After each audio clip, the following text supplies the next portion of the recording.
Hola, ¿cómo les va? Y acá estamos de nuevo. Les había dicho ayer de que iba a tratar de traerles de nuevo más videos. Así que me quedé pensando un poco en cómo seguir con la idea que habíamos quedado. O sea, este tema de singletons y cómo podemos mantener referencias o objetos que estamos tratando de manejar dentro de nuestra aplicación. Y me acordé de algo que probablemente aquellos que ya estén trabajando con .NET Core lo hayan visto. Para los que no, posiblemente sea algo interesante, novedoso. Y es la combinación que nos trae .NET Core con inyección de dependencias y el manejo justamente de estas referencias y cómo nosotros podemos eh, tener los objetos o inyectar los objetos dentro de nuestros diferentes controladores o dentro de nuestras diferentes clases para poder obviamente manejarlos. O sea, obviamente el concepto de inyección de dependencias no es nuevo, viene desde hace mucho, muchísimo diría, y más en .NET, pero como les decía, en el caso de .NET Core se hizo un cambio, o sea, una de las particularidades que se hizo fue traerlo de forma nativa o de forma tal vez más natural. Entonces, ¿a qué nos referimos para aquellos que no conocen esto? Es que nosotros podemos crear nuestros propios objetos o clases y cada vez que vamos a utilizar alguna otra clase, por ejemplo en este caso yo tengo un controlador de una API que he creado con .NET Core, podemos decirle que inyectamos o tomamos ese objeto y le decimos al framework que nos inyecte una instancia de ese objeto que nosotros queremos. Y para eso lo que tengo, o por lo menos lo que creé, fue un servicio o una clase, que podríamos decir que es una clase de servicio muy simple, simplemente tiene una propiedad que se llama mensaje, no tiene mucho más. Y lo que quiero conseguir es que, voy a colapsar estos, que no nos interesa. Lo que quiero conseguir es que en vez de devolver un valor en particular, por ejemplo, en este caso, esta acción o este endpoint que podríamos llegar a tener dentro de nuestra API, en vez de devolver estos valores, vamos a tratar de devolver el valor que podamos tener almacenado dentro de esta variable, de esa propiedad mensaje. Entonces, claramente podríamos ir de la forma tradicional y simplemente crear un nuevo servicio, ¿sí? De esta forma y podríamos acceder a la propiedad mensaje en este punto. Pero lo interesante de la inyección de dependencias es de que, si obviamente no lo vamos a ver en este caso, pero si lo implementamos de forma correcta y empezamos a entender y valorar cómo lo podemos manejar, podríamos hacer de que en algún punto inyectemos este servicio o este objeto que tenemos acá, perdón, esta clase que tenemos acá, o que podamos inyectar diferentes comportamientos u objetos en base a las necesidades que tengamos dentro de nuestra aplicación. No estar atado de forma directa a lo que yo estaba haciendo inicialmente.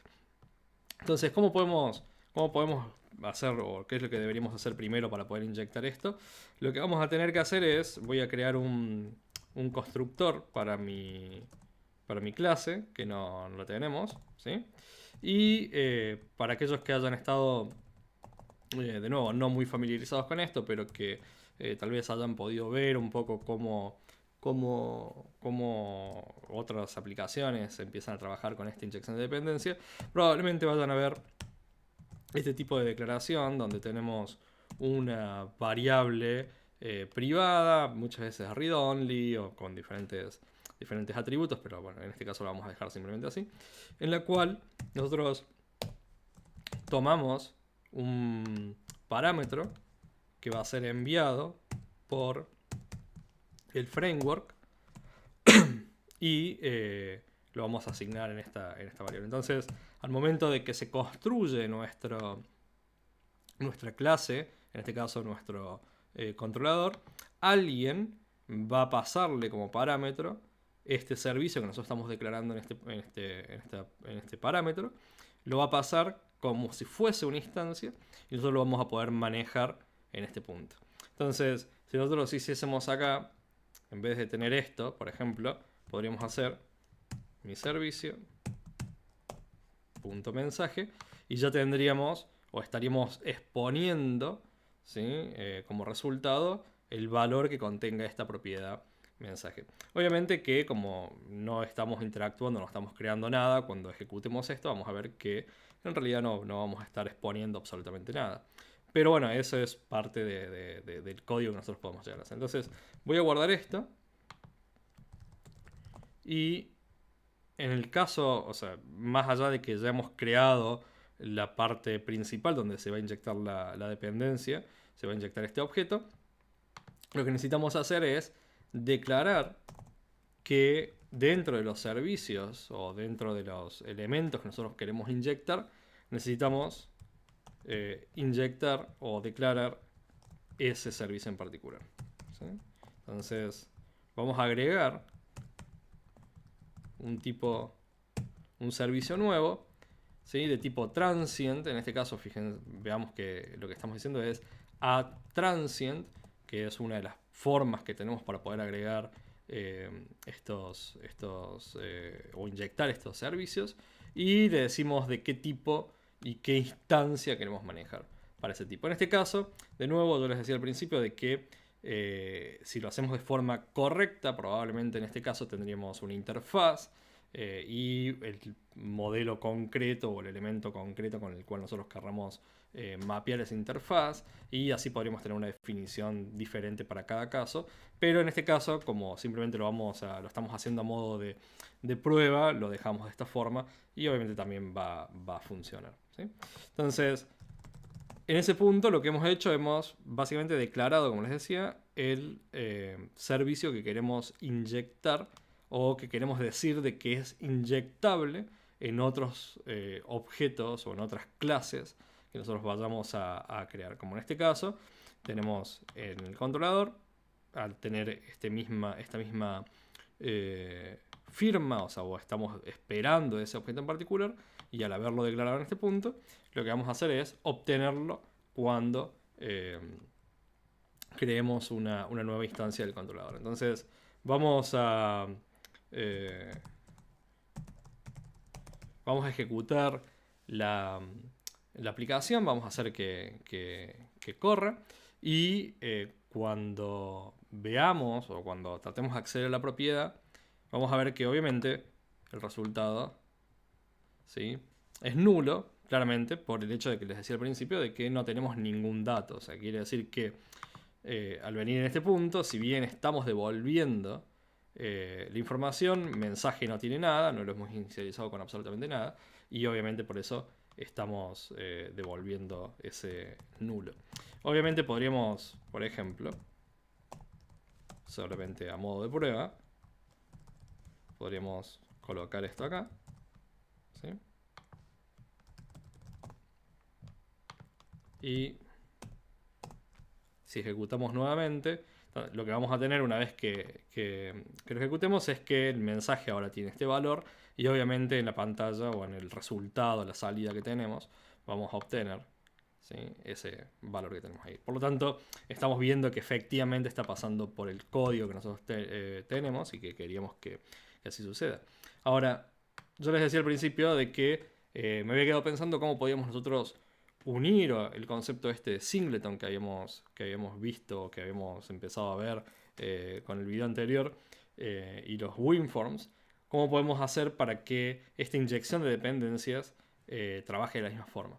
De forma interesante, o por lo menos lo que ha hecho la gente de .NET Core, es que ha creado también, entre otros de los diferentes tipos de servicios o formas en las cuales nosotros podemos inyectar nuestros objetos, uno que hace referencia justamente a singletons.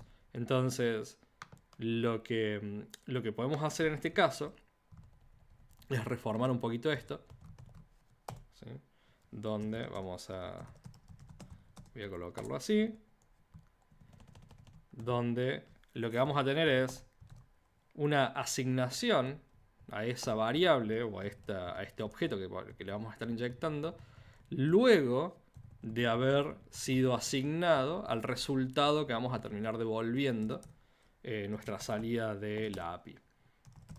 ¿Sí? Entonces, en el caso anterior, si nosotros tuviésemos este código como lo tengo acá, lo que tendríamos es que cada vez que este controlador se instancia y obtenemos una copia de este objeto, al venir en este punto, lo que hacemos es obtener de nuevo el nulo, porque no tenemos ningún tipo de valor. Por lo tanto, el resultado va a ser equivalente al mismo que vimos al principio, o sea, nulo. Luego vamos a asignar el valor a la variable o a la propiedad mensaje y devolver el resultado final. Lo que va a hacer esto es que en el caso anterior haría que siempre obtengamos nulo. En el caso de un singleton, lo que deberíamos tener, si esto funciona correctamente, es que mientras que la aplicación esté corriendo, o sea, mientras que nuestra API esté en funcionamiento, como el singleton es justamente una instancia única de del mismo objeto y siempre vamos a obtener el mismo objeto, el framework lo que va a hacer es tratar de devolvernos siempre esa única instancia. Por lo tanto, la primera vez que lleguemos acá, obviamente el mensaje va a ser nulo, luego le vamos a asignar un valor y las siguientes veces que llamemos a la API deberíamos obtener siempre el valor en cuestión. Entonces, esta es la primera vez que lo llamamos, ¿sí?